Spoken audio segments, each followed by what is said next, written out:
Guys नमस्कार, म चाहिँ माधव आचार्य। म चाहिँ मम्मीको चाहिँ पुर्खोली घर, मम्मी चाहिँ बालापनबाट अब जमानामा चाहिँ बाल बिहा चाहिँ हुन्थ्यो घर होइन 14-15 मा। त्यही पनि आज चाहिँ समय बस म चाहिँ मामा घरतिर आएको भएको रे। म चाहिँ पुर्खोली घरतिर नै छु, पुर्खोली घरतिर जाँदै हो। उहाँ चाहिँ मेरो ठुलो मम्मीको कान्छो छोरा, उहाँ चाहिँ मेरो दाइ हो। म चाहिँ मेरो मम्मी चाहिँ कान्छी, म चाहिँ साइलो हो। हामी चाहिँ दुई भाइ आज चाहिँ मम्मीहरूको पुर्खोली घर बालापन बिताएको ठाउँमा चाहिँ हामी चाहिँ अवलोकनको लागि हामी हाइवेबाट छड्के हुँदै हामी चाहिँ दाइको पछि भिडियो बनाउँदै हिँडेछु। दाइले चाहिँ यस्तो गर्छस् भन्नुहुन्छ, हाँस हुन्छ। त्यही पनि अब जेनेरेसन अनुसार म चाहिँ चेन्ज हो। म सानीको साइलो गऱ्यो नि, त्यही त समयले उमेरले चाहिँ हरेक चिज चेन्ज ल्याउँछ अरे के। त्यही भएर म चाहिँ यसो हेर्दैछु। हजुरको चाहिँ यो चाहिँ हाम्रो ठुली चोर हो कि कान्छी चोर भन्नेको यो पहाड हो होइन। यसपछि उतापट्टि चाहिँ एउटा दसैँमा चाहिँ हाम्रो मेला लाग्छ। म चाहिँ जमाना गएको है, त्यतिखेर चाहिँ हामी यो युट्युब ब्लग्स यो भन्ने चाहिँ थिएन होइन। तर चाहिँ आज चाहिँ अहिलेको जेनेरेसन म चाहिँ 10 वर्षपछि नै होला म चाहिँ आएको। आज चाहिँ दाइ र म चाहिँ एकदम एनी हाउ जसरी हुन्छ, काङ्ला पाङ्ला अब खोला नाला तलेर हुन्छ कि कसरी हुन्छ एकदम हेर्नु न। सानो बाटोमा दाइ चाहिँ अघि हुनुहुन्छ, पाएको मान्छेलाई अघि राखेर म चाहिँ पछि भिडियो बनाउँदै हिँडेछु गाइज होइन। म पनि आफ्नोलाई फेरि देखाउँछु ल गाइज। ल हामी चाहिँ बारीसम्म आयो। जर्नलिजमको जब अझ हो नि गाई जस्तो यो चाहिँ पार्टी हो होइन। हेर्नुहोस् घरसम्म छैनन्। अब यो चाहिँ पुर्खोली घर भन्छ नि त। मामाहरू मम्मीहरू चाहिँ बसेर हुर्केर खेलेको ठाउँ। ल हेर्नुहोस् ढुकुर पनि भर्खरै उड्यो ल गाई चाहिँ। म यो ल हेर्नु न, यो भिर चाहिँ हाम्रो यसको पछाडि नै होला क्या ठुली चोर भन्ने चाहिँ। ल गाई एकदम थाकेको छ। अर्खबाङ ठुली चोर हो रहेछ यो गाई। ल हेर्नु न, मकै बारीको छेउमा हामी दुई भाइ दायाँ गर्दै गाई जस्तै छ है। मौसम पनि एकदम साथ दिइरहेछ है।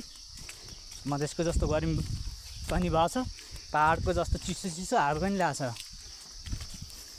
गाई। हेर्नु न बाटो बिनाको ठाउँमा हामी चाहिँ एकदम भन्छ नि रफ राइडर। हामी पनि रफ फुट राइडर क्या, खुट्टाले नि भएको ल गाई यस्तै हो होइन। हामी एकदम बाटैमा हो। थाहा छैन कति टाइम लाग्छ हामीलाई पनि थाहा छैन। अब यो बाटो गएपछि सिधै आगना पुग्छ भन्ने कुरा छ, दाइले चाहिँ भन्नुभएको। अब न त माथि हो दिस रोड गाई। यो रोड हो नि त गाई, फुटपाथ रोड भन्छ नि त गाई। जस्तै हामी बाँसघारी हुँदै मकैबारी को छेउछाउ हाम्रो चाहिँ बल्ल घरहरू देखिरहेछ ल। हामी चाहिँ आइसके जस्तो लागिरहेछ, मलाई चाहिँ थाहा छैन है गाइज। ल गाइजी मकैबारी त म भिडियो चाहिँ म हजुरको चाहिँ कटमा हालिरहेको छु होइन। मकैबारी चाहिँ हामी चाहिँ 1 किलोमिटर नै हिँड्ने होला। यहाँको चाहिँ अहिलेको यो सिजनलमा ट्रास यहाँ सिस्नुले पनि पोल्यो गाइज होइन। यो पनि सिस्नु है गाइज।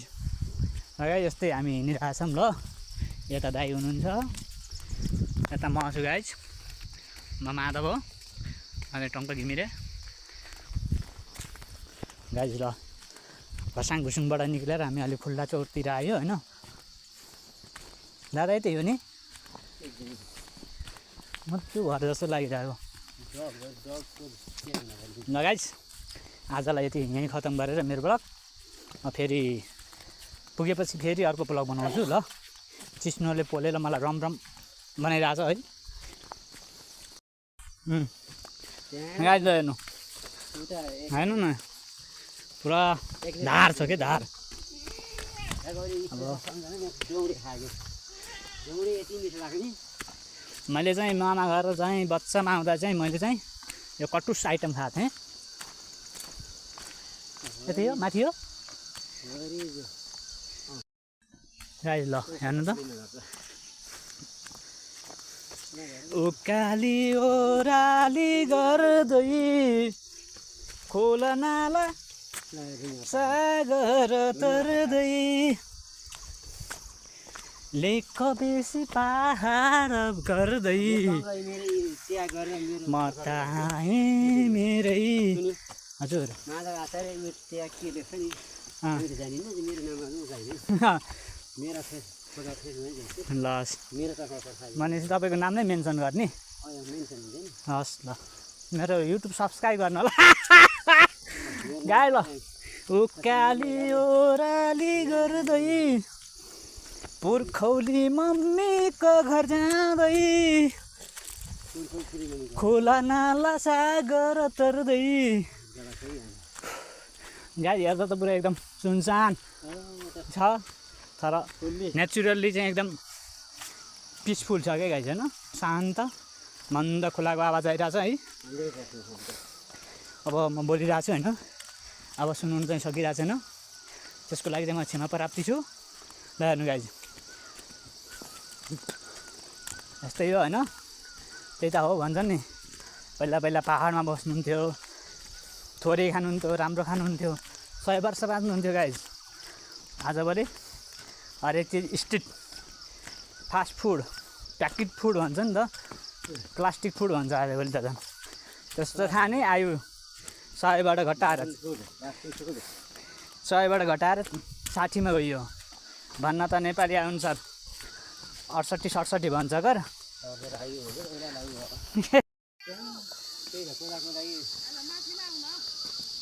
हजुर गाइस हेर्नु त पानी यता पनि उता पनि त्यो त असमै ठाउँ छ मलाई मनपर्छ है हाम्रो धुलो दादा मात्रै यो त पुरै कता जाने हो यतै माथि यता र है ल हेर्नुहोस् घुम्दै फिर्दै लड्दै पढ्दै मम्मीहरूको बाल्यकालदेखि लिएर बिहा नहुँदासम्मको हेर्नु त हाइवेमै उसक्यो हेर्नु न पानी भन्छ नि विश्वको दोस्रो पानीको खाने नेपाल हेर्नुहोस् पाइला पाइलामा वाटर कता दादा यता गाइस हामी आए जस्तो लागिरहेछ होइन यहाँ कटेरो देखिरहेछ चावडा मामा टिन्टी मम्मी एकजना हजुरबुबा एकजना हजुरआमा भनेपछि जवानामा जोइन्ट फ्यामिली भन्दैन नि जोइन्ट बसेको ठाउँ आजभोलि हामी के गर्छौँ भन्दाखेरि फ्रिडम स्वतन्त्र चाहन्छौँ आफै कमाउने आफै खाने आफै रमाउने सुख दुःख साट्ने भनेकै आफू एक हामी दो हमारे दो सिद्धान्तमा चलेछ होइन अनि मान्छे चाहिँ हाम्रो के भन्दा मोनिमेन्टेड भयो कि त्यही भएर चाहिँ हामीलाई चाहिँ गाह्रो भएको हामी चाहिँ अवश्य सेर्न सक्छौँ है यहाँ चाहिँ गाइज नदेखिने चिज पनि देखियो ल यो चाहिँ शिवजीको प्रसाद यो चाहिँ गोठ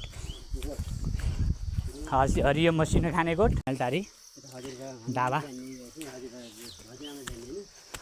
हजुरआमालाई जानिएन हजुरबा चाहिँ अझै हुनुहुन्छ हजुरको चाहिँ उमेर 99 हुनुभयो म हजुरको त्यो फोटो पनि खिचेछु उहाँसँग सेल्फी भन्छ नि त यही हो हाम्रो अवशेष होइन यही हो नि दादा गाइस अब कति वर्ष बिताउनु भयो थाहा भएन हेर्नु ल एउटा चाहिँ हाम्रो यसलाई हलो भनिन्छ है मधेसतिर यो चाहिँ हलो आकारको यो चाहिँ जुवा खसाउने ठाउँ यो चाहिँ हजुरको फाली लागेछ लगाउने मोडर्न फाली लागेछ यो चाहिँ हाम्रो ट्र्याक्टरको फार जस्तो छ यो चाहिँ हाम्रो छोप्ने ठाउँ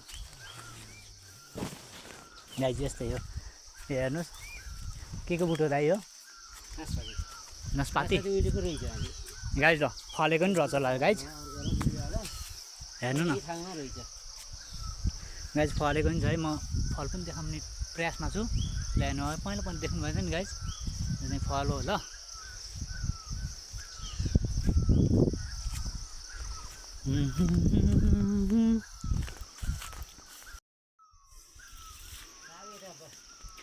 होइन यो चाहिँ हाम्रो अवशेष अब यसको कति तल्ला बिल्डिङ थियो होइन पहिला चाहिँ अब धुरी बनाएर चाहिँ पहिला एउटा घर हुन्छ घरको भान्सा घरबाट एउटा सिँढी चढेको हुन्छ काठे घाटको बनेको हुन्छ नि त खप्लो खप्लो भएको के भन्छ त्यसलाई चाहिँ मलाई नाम आएन होइन गाई ए यो हेर्नु लामो पनि रहेछ ल दाजु हजुरको पार्टिसनमा भने रहेछ है यहाँ पनि रहेछ म चाहिँ पुरै अवशेष देखाउने तयारीमा र अनि एकदम जोडमा पनि छु होइन हजुरको चाहिँ मलाई लाग्छ मोलखातो हो मलाई त होइन जान मिल्छ खानु पनि के लागेको भने मलाई त यहाँ छैन मलाई त उठे भएको जस्तो गाई ल झरेर निक्लिसकेको ल गाजी घरको अवशेष देखाएँ हेर्नु न आवाज सुन्नुभएको छ गाई हेर्नु त छल छल गरेछ कोइलीको आवाज पनि छ दाइ भने मलाई भन्नु कि अरू त्यहाँ पसिरहेको गाइज म यो आवाज पछि यसको आवाजलाई निहाल्दै निहाल्दै झरिरहेको छु होइन गाइज झन् ठुलो आवाज सुन्नुहोस् है